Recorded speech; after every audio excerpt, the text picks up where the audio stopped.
Почитувани колеги, почитувана македонска јавност. Времето на донесување на буџет секогаш е важен момент во економската политика на една земја.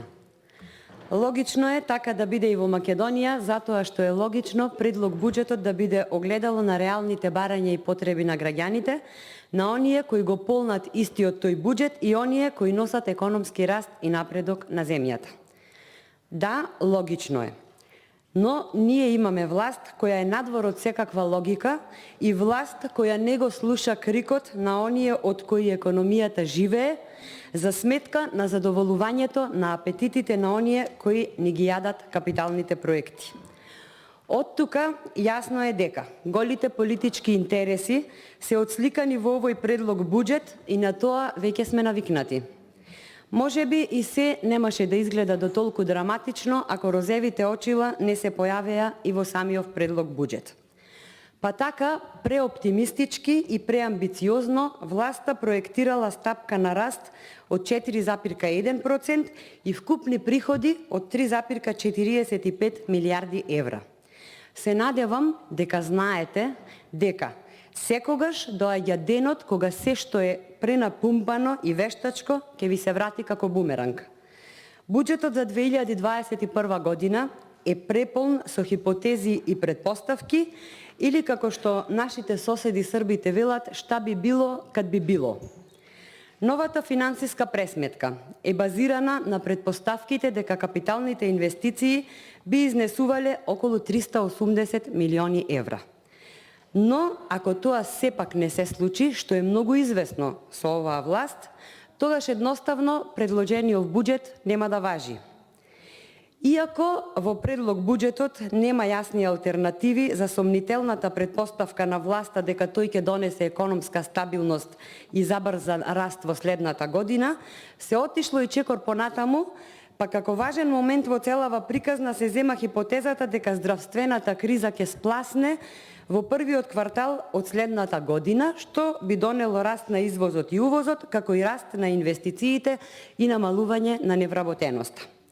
Секако, еден ден пандемијата ќе спласне, но кога, тоа никој жив не го знае. Затоа, почитувани представници од власта, кога веќе вие не знаете, има луѓе кои знаат како. Многу поедноставно ќе беше да седнете со нив, затоа што тие прават реални анализи за последиците кои ги предизвика пандемијата врз компаниите. Тие луѓе ќе креираа предлог буџет за раст и напредок и ќе ви ги кажеа решенијата за надминување на кризата. Но кој да ги сослуша?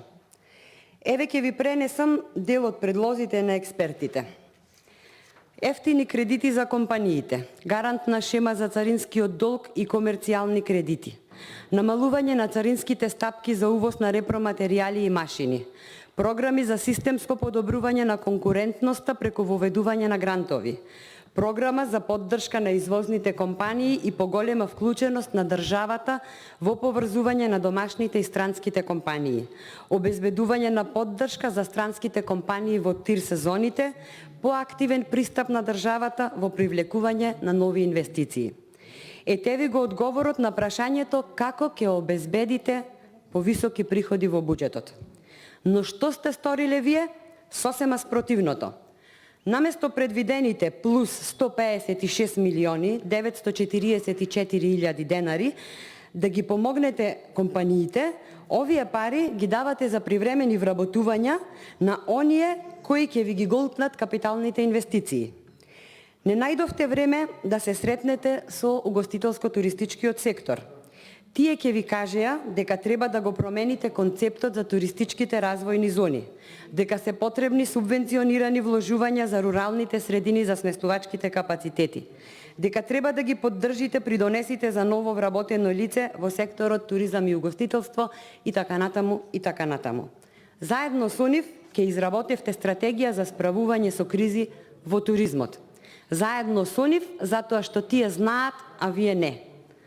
Што сторивте вие? Издвоивте плюс 360 милиони 993 илјади денари за патни и дневни расходи на оние кои во време на пандемија не можеме ни да ги најдеме на работното место затоа што нели тие имаат такво право, затоа што за чудо токму тие спаѓаат во најризичната група, сосема поризична од луѓето во приватниот сектор на кои рацете им се излупени од средствата за дезинфекција и едва и дишат од 8-часовното непрекинуто носење на маски.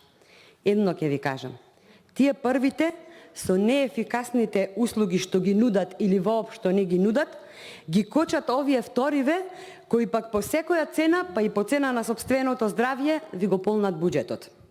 Да не ги заборавам и компаниите од текстилната индустрија на кои им треба поддршка за изнаоѓање на нови пазари и купувачи. Поддршка со која боледувањата би паднале на терет на Фондот за здравство, наместо да биде натовар на работодавците. И поддршка за изедначување на царинските ставки со оние на Европската Унија и така натаму, и така натаму. Но наместо за нив, вие ќе потрошите плюс 97.195.000 денари за купување возила. Се додека повеќе мислите на администрацијата и партијата, а помалку на бизнисот, ќе имаме проблеми. Тоа мора да се смени, затоа што вака повеќе ниту смее, ниту може.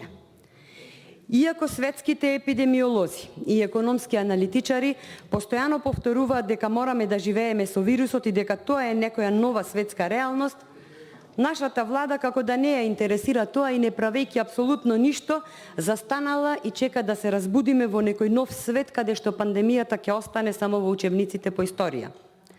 Од тука логично е да го прашаме премиерот и владата.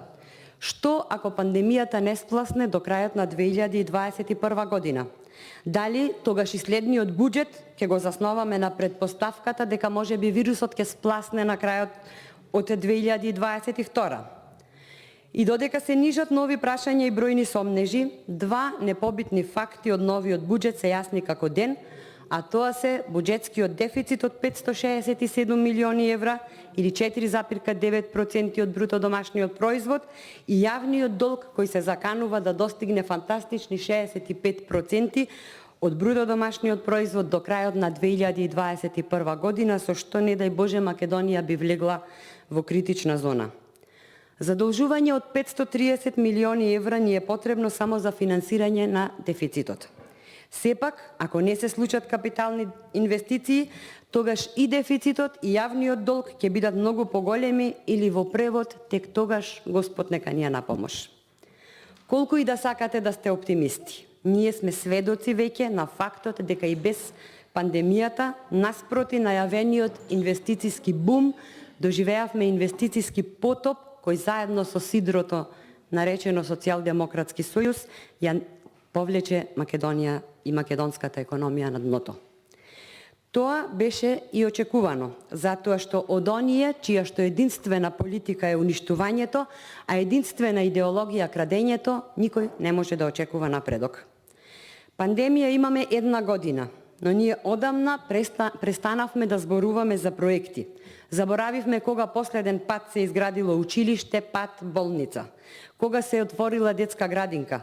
Иако парите од буџетот се трошат со брзина на светлината, а задолжувањата ни станаа секојдневие.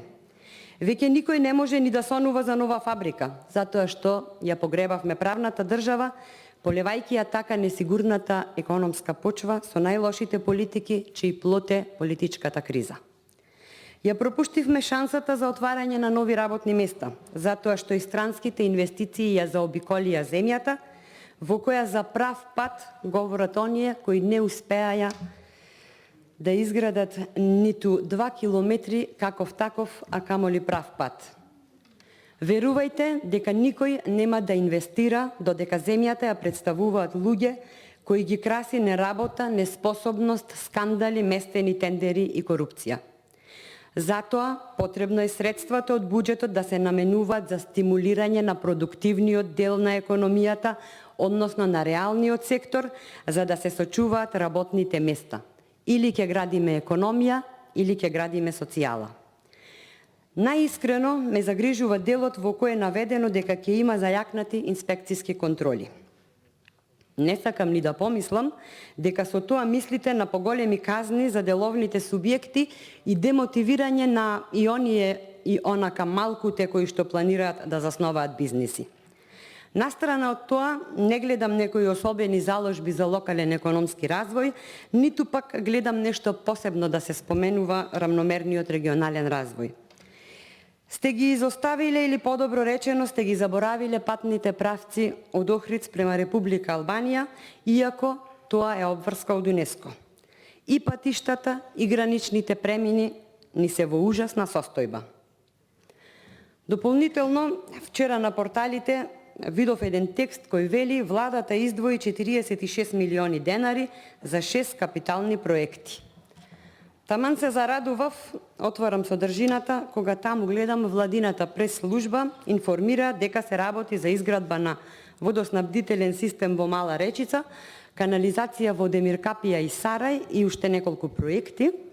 И замислете, за се е наведено конкретно за што ќе одат парите, а за Охрид се наменети 6 милиони денари за градби во Охрид. Значи, градби во ред. Но какви градби? Не навеле само за Охрид, замислете само за Охрид, не навеле какви градби. И бидејќи со власта на СДСМ, ништо не е случајно, си велам дали може би се работи за оние градби кои во Охрид се нижат до недоглед. Дали може би се работи за оние градби во Охрид кои ќе ни го голтнат ЮНЕСКО статусот. Или пак може би се работи за надалеку познатите градби во Охрид, од кои полза има само еден охриѓанец. Кој знае, ќе покаже времето, дај Боже да грешам. Иако го изанализираме и искомпарираме реченото и стореното, ќе го констатираме следното. За заложбите за независност на судството, веќе се уверивме со предлогот Добрила Кацарска да биде уставен судија. Ниту квалитетно образование видовме, ниту пак истото е достапно за сите. Образованието е далеку од целта да ги оспособи учениците согласно потребите на пазарот на труд. Од заштита на животната средина видовме само исушени езера. Здравствените услуги ниту се достапни, ниту пак се следи здравствениот статус на населението. Сте навеле обезбедување на достоинствена старост, а еден старски дом не изградивте. Ги споменувате 40 мерки, но не споменувате дека Македонија е една од земјите каде се дели најмалку помош. Имено, ако анализата на помошта на државата во насока на амортизирање на кризата ја гледаме онака како што треба да се гледа, а тоа е низ двата параметри, износот на средства кои што државата ги издвои во овој период и ефикасноста на мерките во амортизирањето на кризата и вистинската помош кон приватниот сектор и компаниите, ќе видите дека од досегашните 4 пакети антикризни мерки нема да се искористат повеќе од 450 до 500 милиони евра, што е двојно помалку од 1 милиарда евра колку што сте проектирале.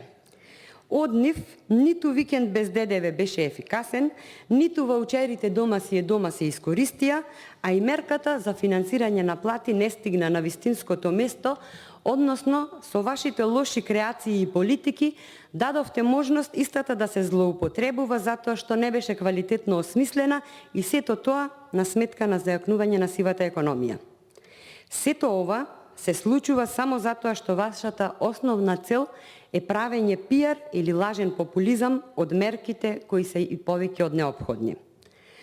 20 кај расходите за исплата на плати, проектирани на ниво од 21,3 милиарди денари, сте навели дека ќе ги контролирате новите вработувања. Во ова можам да поверувам полесно, најмногу заради предстојните локални избори. На сите ни е јасно каква ќе биде таа контрола на вработувањата. Најпосле, тешко нас ако ги продолжите позитивните трендови во економијата како што сте навеле. Сите сме свесни дека во вакви неизвестни услови тешко е да се предвидат макроекономските движења и затоа апелираме на голема внимателност околу менаџирањето на државната каса. Овој предлог буџет не ги одразува ниту препораките на ММФ, ниту пак препораките на водечките светски економисти. Имајте милост за државата и послушајте ги експертите од ММФ кои укажуваат дека дури и со социјално дистанцирање можно е да се испорача висок раст на јавните инвестиции доколку владите ги превземат следните 4 чекори. инвестиции веднаш во одржување, преглед и рестартирање на ветувачки проекти што беа одложени во подготовката или спроведувањето, забрзана изработка на гасоводите, планирање нови проекти веднаш усогласени со очекуваниот посткризен период. Клучното прашање е дали сакате да ги решавате проблемите или ќе ја зариете главата во песок и ќе си чекаме во изолација се додека не се разбудиме во сиромаштија и целосен очај. Со овој предлог буџет ќе бидеме се посиромашни и во се поголеми долгови. Па срамота е. Срамота е, луѓе.